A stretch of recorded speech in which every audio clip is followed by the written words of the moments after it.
back. Okay, so we basically know where we're going to go. However, this unit started off weekly. Chances are you weren't there for my class last semester, which was where I got all the inspiration for the structuring of this course. And I'm not the best storyteller either. And I don't really have all the data for you either. So it would be nice if we had someone else who was a better storyteller and had a similar experience to the stuff I'm trying to talk about. As for the raison d'etre of this course. Luckily we do. Richard Feynman. It actually comes from the book that I had the students do the book report on last semester. Yeah, so I made sure everyone read this, read it over in class. I'm like, this is what I want. I'm like, still didn't get it. But if we didn't get it last time, we'll go through it again. So the thing is, o Americano outra vez, or in English instead of Portuguese, the American again. It's a short story within the Surely You're Joking, Mr. Feynman book about when Feynman was a visiting professor in Brazil. And what his experience was a lot like the stuff that I tried to describe, successfully or not, previously. He was teaching physics, not English, in the 1950s, not 2020, in Brazil, not China, but the intellectual phenomena that he encountered were very similar. So he goes to Brazil and he's teaching physics, and similarly he finds very bimodal performance in students answering questions. And like me, it took him forever to figure out what was going on. So he'll ask a question one way and he gets like quick answer back, perfect. And he'll ask what he thinks is pretty much the same question another time, and the students are stumped. He's like, you answered this question yesterday. What do you mean you don't know? And he's trying to figure out why is their performance so inconsistent. And there's a few examples in the story.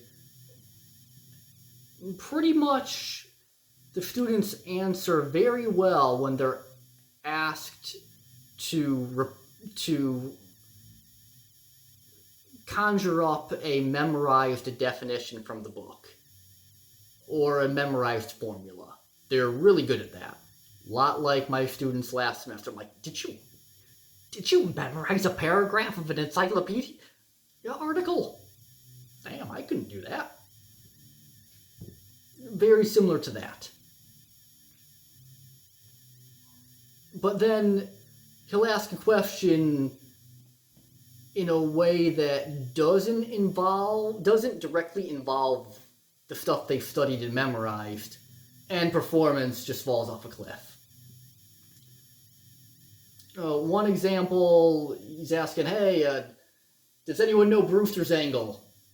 And the students are like, yes, it's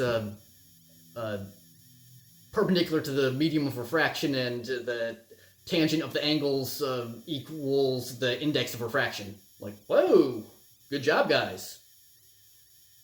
And then he'll ask a question that involves Brewster's angle, but it's not a clear, what is this term? Give me the definition that you memorized, go. Format question. It's a lot more free form in its form. Like, hey, I have only one strip of Polaroid. Usually you need two to figure out which way the light's some polarized light is polarized. Who can do this with only one? And they're like, I don't know, I have no clue. Well, if the light coming in reflected off the ocean, ocean's a reflective medium, Brewster's angle's in play, it's gonna be all polarized. If you apply that Brewster's angle stuff you know the answer.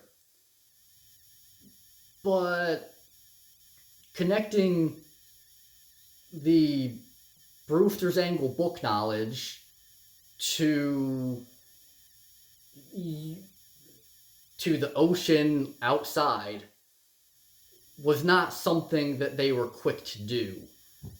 And so when Feynman asked a question that involved Brewster's angle about the ocean outside, he got nothing. But if he explicitly asked, define Brewster's angle, the students did perfect. Very bimodal. And yeah, that was very puzzling to Feynman. And so eventually he just looked at their study habits, looked at their textbook, like, what are you guys doing? What's your process? And pretty much everyone memorized stuff from the textbook. And he's like, okay, well, why do you think that's going to work? Well, the teachers were very unimaginative in their test questions. The questions would basically be, finish this definition that you saw in the book. And so if you memorized a bunch of definitions and formulas, you have the test aced. Oh, so the problem is that your professors are unimaginative in their ways of forming questions. And so memorize the definitions is a successful strategy for passing the test. Not a successful strategy for MacGyvering a way to use the ocean outside to do something with one strip that you usually need two for, but that kind of thing's not on the exam. The exams were set up in a way that didn't test practical application, and so the students weren't really cultivating their skills of practical application, because that's not the stuff they're tested on. If you did that, you'd be really wasting your time and getting a lower score in any class but Feynman's. It's like, okay. And one other thing that he could never get the students to do, much like me, it's a little less bad teaching online, but it was way worse when I was teaching in person, face-to-face. He couldn't get them to ask questions. And luckily, he's a pretty good researcher, so he's asking the question, why can't I get people to ask questions? And basically, if someone asked a question, they're stopping the lesson. We're all trying to learn here, and you're slowing him down, you're stopping the professor, you're hurting us. And if someone asks a question, that shows that they don't understand. Of course, maybe other people don't understand either, but their not understanding is hidden. Only the person who asked the question has their lack of understanding exposed. So no one wants to ask questions and say, hey, I'm the idiot. Yep, the idiot in the third row. I don't understand X. Or, well, what do you mean by Y? No one wants to be that guy and self-incriminate as the idiot. And without that kind of back and forth dialectical question asking, the only learning method that was available was read the book, memorize bold words and definitions in the book, and spit them back out. Luckily, the tests were also testing for that. And so you got a very narrow form of learning in the physics education of 1950s Brazil. They could pass a narrowly formulated test, but they weren't really good at